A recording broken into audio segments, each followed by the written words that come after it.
t'es bien sur le podcast Rich Girl Energy de Lorena. Je suis pas disponible pour le moment, mais en attendant que je te rappelle, n'hésite pas à écouter le message qui suit. Bisous. Hola hola et bienvenue à tous dans ce nouvel épisode de podcast où on va parler de 2025, de mindset et de comment réussir vraiment tout ce que vous voulez dans la vie. Et je vais commencer par vous parler d'une anecdote personnelle qui m'est arrivée ces derniers temps. Alors je sais pas si vous me connaissez, mais moi je suis connue sous le nom de Unecom Badass sur Instagram. J'aide des entrepreneuses à vivre de leur business grâce aux réseaux sociaux et notamment Instagram. J'ai donc mes propres produits, mes propres formations. Et même si tout va bien en termes de chiffre d'affaires, ça fait 3 ans, j'ai un bon CA mensuel, un bon CA annuel, j'ai fait un petit récap ces derniers temps sur Instagram, n'hésitez pas à regarder. Et j'ai les budgets publics qui sont sur YouTube, n'hésitez pas à regarder, je dis à peu près combien je fais chaque mois et quelles sont mes stratégies. Malgré ça, je me suis rendu compte que j'étais complètement... que j'étais super loin de mes objectifs. Mais vraiment méga loin. Et si vous voulez, j'ai vraiment eu une vision qui m'est apparue. Alors pour vous expliquer, depuis Bali, j'ai un peu un changement, pas forcément de positionnement, mais juste un changement de qu'est-ce que je suis en train de faire. Je me suis rendu compte que j'étais beaucoup trop bas. Pas par rapport à mes concurrents, parce que j'en ai rien à faire de ce que mes concurrents font, mais par rapport à la valeur que je donnais. Et bien évidemment, la valeur n'a peut-être pas la même définition pour chacun, mais en ce qui me concerne, malgré ce que tout le monde me disait, ma valeur en termes de formation, de contenu était vraiment au-dessus de certaines formations ou valait le même prix que certaines formations. Et en fait, moi, je voyais pas le problème parce que c'était pas le moment. Enfin, je regrette pas en fait d'avoir mis des prix bas. C'était pas le moment, c'était pas ma manière de voir les choses. J'étais pas alignée avec des prix plus hauts. C'était pas ma façon de faire, etc. Et il y a que les cons qui ne changent pas d'avis, comme on dit. J'ai pas changé d'avis pour avoir plus d'argent. J'ai changé d'avis parce que c'est pas quelque chose dans lequel j'étais le plus alignée. Et en fait, je me suis demandé pourquoi est-ce que ce changement s'opère maintenant. Alors, il y a plusieurs facteurs, plusieurs raisons. L'un des premiers facteurs, c'est le fait que j'ai eu des clientes qui ont été très, pas chiantes, mais qui, ne voyaient pas la valeur que je donnais dans un petit produit. Et du coup, elles étaient pas assez contentes de ce qu'elles avaient déjà. Et du coup, ça m'a beaucoup piqué, pour être honnête avec vous. Bref, je pense que je vais faire un épisode sur les pires anecdotes clientes et mes erreurs qui sortira la semaine prochaine, donc restez connectés. Mais donc j'ai eu plein de petits trucs qui me sont venus comme ça. Et en fait, à chaque fois qu'on me disait quelque chose, alors bien sûr, on a le droit de critiquer ce que je fais, etc. Mais c'était plus vraiment comme si... ok, tu me dois ci, tu me dois ça, mais attends ma belle, enfin t'as payé 87 € une formation, genre tu vas te détendre s'il te plaît. Mais bref, peu importe. Et du coup, le problème c'est que à chaque fois qu'on venait il n'y avait pas d'insulte, hein, mais qu'on venait me titiller par rapport à la valeur que je donnais, ça me titillait et ça me saoulait. Et en fait, de plus en plus, dès que quelqu'un me disait un truc, je ne supportais pas. Et je me suis dit, attends, mais là tu as des clientes, alors attendez, pause. J'ai pas envie de faire de généralité parce que j'en ai pas eu 500. J'ai dû avoir, franchement, sur mes 3 ans, peut-être max 4 clientes dans ce sens-là. Mais bref, on en reparlera dans l'épisode de la semaine prochaine. Si vous voulez avoir du thé, restez connectés. Et du coup, pour vous expliquer, en gros, ça me titillait machin et ça me saoulait de fou. Et du coup, j'ai fait un travail sur moi en me disant qu'est-ce qui me saoule, pourquoi ça me saoule. Et en fait, au bout d'un moment, je me suis dit, mais en fait, je suis bête. Je suis bête dans le sens où ce que je donne, ce n'est pas la valeur que ça a. Et en plus, peu de clients, je dis pas que tout le monde ne reconnaît pas la valeur, mais il y a quand même une bonne partie, peut-être, 10% qui ne reconnaissent pas la valeur, dans le sens où, soit ils vont me le faire comprendre d'une certaine manière, mais aussi parce que beaucoup ne suivent pas mes formations jusqu'au bout. Et à la limite, vous direz, tu t'en fous Lorena, enfin les gens ils ont payé, qu'est-ce que t'en as à foutre? Alors oui, ok, mais moi je suis pas forcément gagnante si les gens achètent et qu'ils suivent pas parce qu'ils ont pas de résultats. Et s'ils ont pas de résultats, moi je suis dans le caca entre guillemets. Donc ça le fait pas. Il y a aussi de fabuleuses clientes qui ont eu de magnifiques résultats. Je pense notamment à Léana qui est dans l'UGC, qui a de très beaux résultats. D'ailleurs, je peux vous le dire, ça sera la première entrepreneuse que je vais interviewer dans mon podcast Rich Girl Era. Ça sera un autre décor que celui-ci. Mais voilà, il y aura d'autres femmes, d'autres, pas que clientes, mais il y aura des clientes qui le souhaitent. Du coup, effectivement, j'ai beaucoup de clientes qui ont beaucoup de résultats, mais la petite partie de celles qui ne suivent pas mes formations, qui ne voient pas la valeur, c'est la petite partie qui me gêne le plus. Bref, du coup, après ce petit travail d'introspection, j'en suis venue à la conclusion que je n'étais plus alignée en fait avec mes prix. C'était pas forcément le problème de mes clientes, et en fait, chaque chose que je fais, chaque échec que j'ai pour moi, il a aucun rapport avec les clientes. C'est pas de la faute de mes clientes, c'est de ma faute. Et du coup, j'en suis venue à me dire pourquoi est-ce que je l'ai pas fait avant. Et en fait, je me suis rendu compte qu'avant, mon mindset était un peu plus complexe que ça. Alors vous allez peut-être vous dire non mais ça va, t'as un bon mindset quand même, Lorena, etc. Alors oui, mais à mon sens, on peut toujours s'améliorer. Et c'est vraiment le sujet du podcast. Lol, après plus de 8 minutes que je vous parle, mais c'est vraiment pour parler de mindset. En fait, j'ai vraiment envie que vous compreniez que vous êtes capable de tout. Et je dis pas que c'est quelque chose que je viens de réaliser, mais c'est juste que en fait, tes pensées sont tes propres limites. À partir de tes pensées, tu vas, oui ou non, choisir de faire telle action ou telle action. Si on prend cet exemple dont j'ai cité qui est personnel, à partir de mes pensées limitantes qui me faisaient croire que personne ne pourrait acheter un produit à 500, 1000, 3000, 4000, j'en sais rien, 10 000 euros, et du coup, ça a donné que au lieu de choisir l'option A qui était de mettre des prix à ma juste valeur, ou en tout cas à la valeur de mes produits, j'ai choisi l'option B qui était de mettre les prix les plus bas, puisque comme ça, oui, forcément, quand c'est pas cher, il n'y a pas tant besoin d'argumenter que ça. Mais, même si je le savais déjà, j'ai commencé à réaliser que mettre des prix bas, ça attirait peut-être plus de monde, mais que premièrement, ça demandait de faire une quantité énorme, parce que forcément, tu gagnes pas 10K par mois en vendant 10 e-books à 57 €, ok, soyons clairs là-dessus, mais surtout que c'était pas forcément quelque chose que tout le monde recherchait. Alors je dis pas qu'il y a des gens qui vont dire que prix bas égale mauvaise qualité, mais il y en a qui peuvent le penser de manière inconsciente. Mais en tout cas, c'est aussi parce que vous, en tant que consommateur, et même moi, pas tout le temps, mais parfois, c'est vrai que si le prix est trop bas, je vais moins calculer le truc. Là, j'ai acheté un e-book pour la posture dorsale. J'ai fait, il faut faire genre 15 minutes tous les matins, je sais pas quoi. Alors, outre le fait que je cherche pas forcément à avoir du temps pour ça, j'ai même pas qu'à je crois que je l'ai regardé une fois et puis je l'ai plus regardé parce que, il coûtait, 27, 37 € quoi. Et je sais que c'est pas parce qu'il coûte 37 € qu'il peut pas m'aider. Au contraire, je pense qu'il peut beaucoup m'aider. Et en plus, avant de dire qu'il peut pas m'aider, il faudrait déjà que je l'applique. Mais vous voyez, comme je l'ai acheté, comme c'était pas quelque chose qui a fait mal à mon portefeuille, voilà, j'ai pas calculé. Et en fait, attention, je suis pas en train de dire que vous devez avoir mal à votre portefeuille et que vous devez être dans le rouge pour prendre vos responsabilités. Mais justement, si je vous fais cet épisode, c'est pour que vous ne soyez pas dans ce piège-là. Et du coup, pour en revenir à ce que je vous disais, c'est que en fonction de vos mentalités, de vos pensées, de vos croyances limitantes, vous n'allez pas engager les bonnes actions. Et en fait, vous êtes capable de tout. Alors, peut-être que ce que vous avez comme objectif peut paraître ridicule chez les gens, et vous êtes capable de le faire. Si demain, vous avez envie d'être millionnaire, vous pouvez être millionnaire. Et oui, ok, ça va pas se faire du jour au lendemain, ça va pas être facile, ça va pas se faire peut-être juste en vendant des templates Canva, ça va pas se faire seul, vous allez peut-être avoir besoin de vous structurer, de vous former, d'investir en vous, dans des coachings, dans des mentorats, dans des formations, vous allez devoir investir dans des outils, dans des bureaux, j'en sais rien. Mais vous pouvez le faire. Mais ne vous dites pas direct, non, je peux pas. Allô, on est en 2025, normalement, quand cet épisode sort, donc je ne veux plus entendre de c'est pas possible, je sais pas. Vous avez un objectif, vous allez réussir. Plus vous visez haut, plus vous risquez d'atteindre un objectif encore plus haut. Je dis pas que vous allez atteindre, vous me dites à la fin de l'année, je vais faire 1 million. C'est possible. C'est possible. Écoutez les gars, vous savez pas ce qui se peut passer entre janvier et décembre. Vous pouvez avoir une bête d'idée. Si vous êtes dans l'e-commerce, vous pouvez avoir votre boutique qui perce parce que machin a acheté, parce que vous avez bien travaillé votre marketing, parce que votre contenu est de mieux en mieux et de plus en plus apprécié et que le personal branding est fort. Si vous vous lancez dans des produits digitaux, pareil, peut-être que vous allez avoir un bon marketing, que vous allez avoir une bonne stratégie à laquelle vous allez être aligné. En fait, vous savez pas ce qui peut se passer, ok ?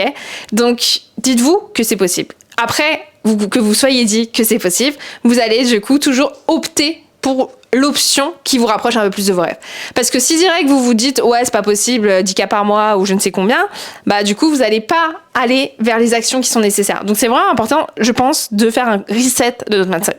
Et ça c'est quelque chose, et je vais vous le dire cru et direct, de manière personnelle, je compte Alors, je vais pas trop m'avancer parce que y a rien qui est sûr et voilà. Mais normalement, je vais prendre une coach mindset pour moi parce que, en fait, si vous voulez, là, je suis arrivée à un plafond de verre au niveau mindset, au niveau organisation, au niveau pas forcément produit parce que j'ai plein d'idées, au niveau que j'ai plein de projets qui arrivent, qui s'entrelacent entre l'académie, membership, les events.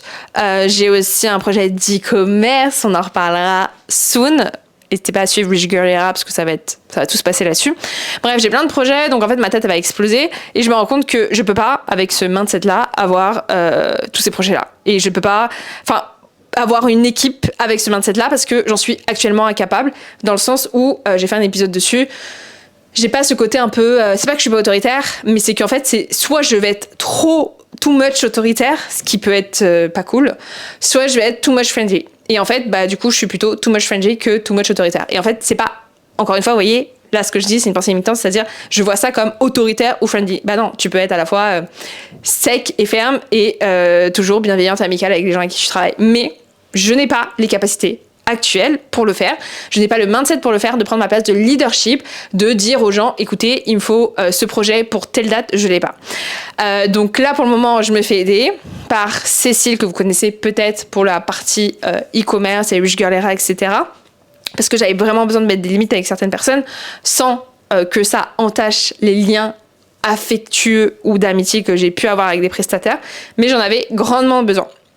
Et je sais que si je travaille pas sur mon mindset pour cette année 2025, j'avancerai pas. Et en fait, là, ça fait 3 ans. Alors oui, le CA, il est bien, il est beau, mais moi, je vais aller plus loin. En fait, je ne peux pas, les gars, j'ai 32 ans, ça ne se voit pas, MDR, mais je peux pas, à cette heure-ci, continuer à faire le CA que je fais. Même s'il est très bien, je veux beaucoup, beaucoup plus.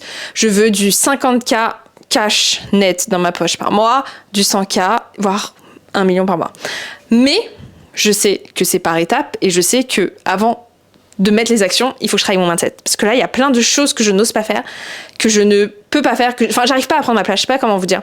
Genre, je sens que j'ai un énorme potentiel parce que honnêtement, je vais me jeter des fleurs MDR, mais je suis pas du tout à 100% de mon potentiel, que ça soit au niveau du contenu, que ça soit au niveau des projets, de mes produits, de mes idées. Je suis quelqu'un de très créatif, etc. Même YouTube. Hein. Et je sens que il faut que je prenne ma place.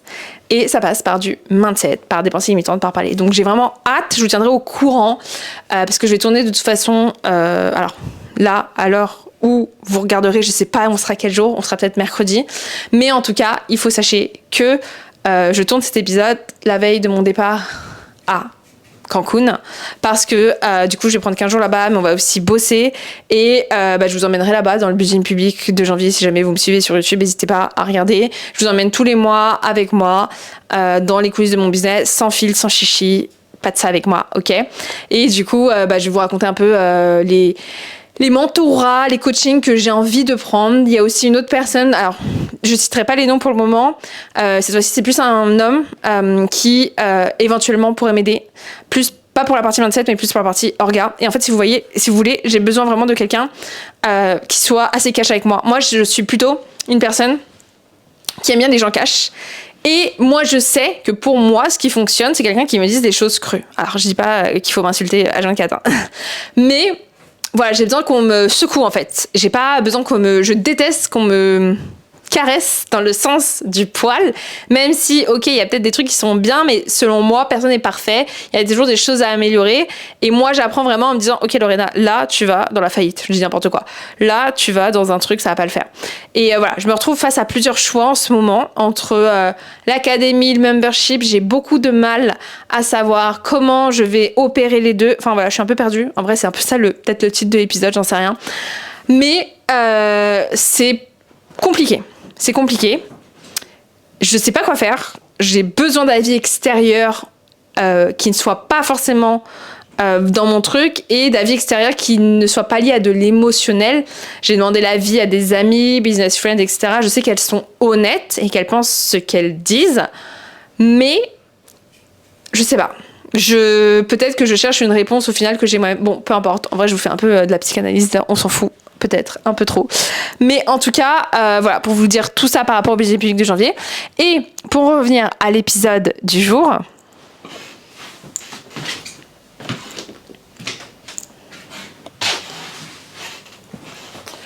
avant de terminer par la citation, j'aimerais vraiment que vous preniez 5 minutes pour répondre à cette question. Combien de temps vous êtes prêt à continuer à faire les choses que vous faites sans avoir de résultats? Exemple, votre objectif, c'est d'avoir 10K sur YouTube, 10K sur Instagram, 10K par mois. Pendant combien de temps vous êtes prêt à faire ce que vous faites sans avoir de résultats? Je vous dis ça parce que c'est ça aussi avoir un bon mindset. C'est être prêt à faire les choses sans voir encore le fruit de notre travail. C'est un peu ce qu'on appelle l'effet cumulé. C'est que vous commencez dès aujourd'hui à être régulier sur Instagram, sur YouTube. Vous n'allez pas avoir tout de suite 100 000 abonnés, être Léna Situation et gagner 10K par mois. Ça prend du temps.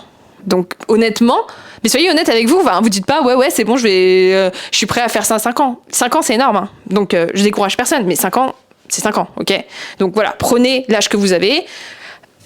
Est-ce que vous êtes prêt pendant 5 ans à n'avoir aucun résultat? Alors, j'abuse peut-être sur aucun résultat, mais moi je suis plus dans le sens où on voit le pire du truc. Donc le pire du truc, c'est que vous avez aucun résultat ou allez peut-être des petits résultats, d'accord? Donc en prenant la pire option, imaginez-la et imaginez que c'est redondant, que c'est quelque chose que vous allez faire 1 an, 2, 3, 4 ans, 5 ans, donc, et demandez-vous honnêtement pendant combien de temps vous êtes prêt. Si votre réponse, elle est chiffrée, il y a un petit problème. Si par contre, votre réponse, c'est je sais pas ou je suis prêt, peu importe combien de temps ça prend, bienvenue dans le club. Parce que si vous avez une réponse chiffrée, ça veut dire que, et je sais, 10 ans c'est énorme, mais en fait, si vous voulez vraiment quelque chose, ça peut prendre 10 ans. Ça peut prendre 5 ans, ça peut prendre 1 an, ça peut prendre 20 ans. Et à mon sens, si on est vraiment passionné par ce qu'on fait, on peut continuer sans résultat. Alors attention, je dis pas que vous allez peut-être prendre un CDI à côté, je dis pas que vous allez forcément faire ça de minuit à minuit. Il y a forcément des jours où on a de la démotivation, il y a des moments, si on est entrepreneur mais qu'on n'arrive pas à gagner sa vie, on va forcément se lancer dans un mi-temps, dans un temps plein parce qu'on est maman, j'en sais rien, on a des dettes à payer. Ok, mais quoi qu'il arrive, si tous les jours vous vous dites je fais un petit peu pendant et que je suis prêt à faire ce petit pas, cette petite chose tous les jours sans avoir de résultats et ce jusqu'à la fin de ma vie, vous avez tout gagné déjà. Et après, c'est juste une question de temps. Bien sûr, je répète, comme à chaque fois, il ne faut pas non plus répéter les choses pendant 1 an et s'attendre à avoir des mêmes résultats. C'est important de tous les ans, voire tous les 6 mois. Je pense que c'est mieux tous les 6 mois. Regardez ce qu'on a fait, qu'est-ce qui a marché, qu'est-ce qui n'a pas marché et d'être honnête avec soi-même.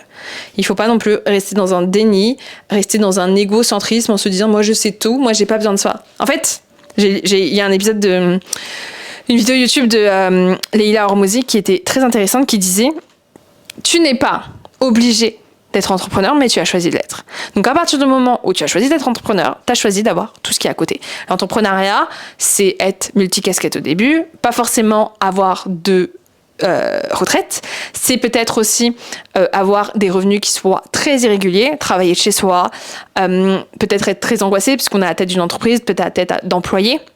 C'est être aussi beaucoup dans une formation constante parce qu'il y a plein de choses qu'on doit faire, il y a plein de choses qui changent, le digital, envoyer des colis, le site internet, etc. Donc, ok, c'est pas quelque chose qui est obligatoire. Et à partir du moment où vous avez choisi d'être entrepreneur, vous prenez tout le paquet. Vous pouvez pas dire « Ah non, moi ça je veux pas. En fait, c'est pas comme ça la vie, ma belle. T'as capté ?» Donc, tu ne peux pas être entrepreneur et dire « Moi, je fais pas de l'entrepreneuriat ma priorité. » Ok, donc t'es pas entrepreneur, désolé. Ou non, mais moi, je suis entrepreneur, mais que 2 jours par semaine. Ok. Ou je sais pas, moi je suis entrepreneur, mais moi, Insta, pas pour moi. Ok, d'accord. Chacun son avis. Mais sachez que à partir du moment où vous avez choisi de l'être, vous prenez tout le package. Et à mon humble avis, tout le package, c'est tout ce que je viens de vous dire. Alors bien sûr, il y a des côtés méga positifs, comme la liberté. Donc vous pouvez très bien travailler tous les jours, mais vous êtes à Bali, donc vous avez quand même un cadre qui est plus plaisant que dans un petit studio, entre guillemets. Vous avez aussi la liberté financière, géographique, du coup. Vous avez la liberté de travailler quand vous voulez, de ne pas avoir de patron, de faire vos propres choix, mais aussi d'être responsable de vos propres réussites ainsi que de vos échecs. Parce que c'est toujours facile de avoir un ennemi, Instagram, l'algorithme, la concurrence, Macron, les impôts, la TVA, j'en sais rien. Ouais, ok. Mais enfin, au bout d'un moment, genre, ne mettez pas cette énergie négative dans votre business. C'est-à-dire, bye. Genre, on n'est pas dans un débat politique sur France 2 ou sur Arte ou j'en sais rien.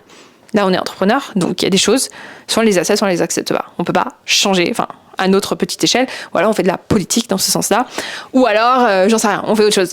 Mais ne perdez pas, ne gaspillez pas votre énergie bêtement. Vous avez le droit de vous plaindre, vous avez le droit d'être énervé, d'avoir le seum. Mais, ok, genre ça dure, je sais pas, 30 minutes. On va faire du sport, on va faire un running, c'est fini, d'accord ? Donc, s'il vous plaît, commencez pas dans ce mindset de seum, dans ce mindset de je suis nul, Calimero, ça va pas le faire, les autres sont mieux que moi, c'est l'algo, c'est la formation de machin qui marche pas, ses conseils sont nuls, elle a réussi parce que je sais pas quoi, elle a commencé il y a 2 ans. Ouais, en fait, il y a tout le monde qui a commencé il y a 2 ans quand on regarde, vous voyez ce que je veux dire ? Donc, ce n'est pas, encore une fois, des arguments valables. Vous avez choisi d'être entrepreneur, vous en assumez toutes les conséquences, mais aussi tous les points positifs, ok ?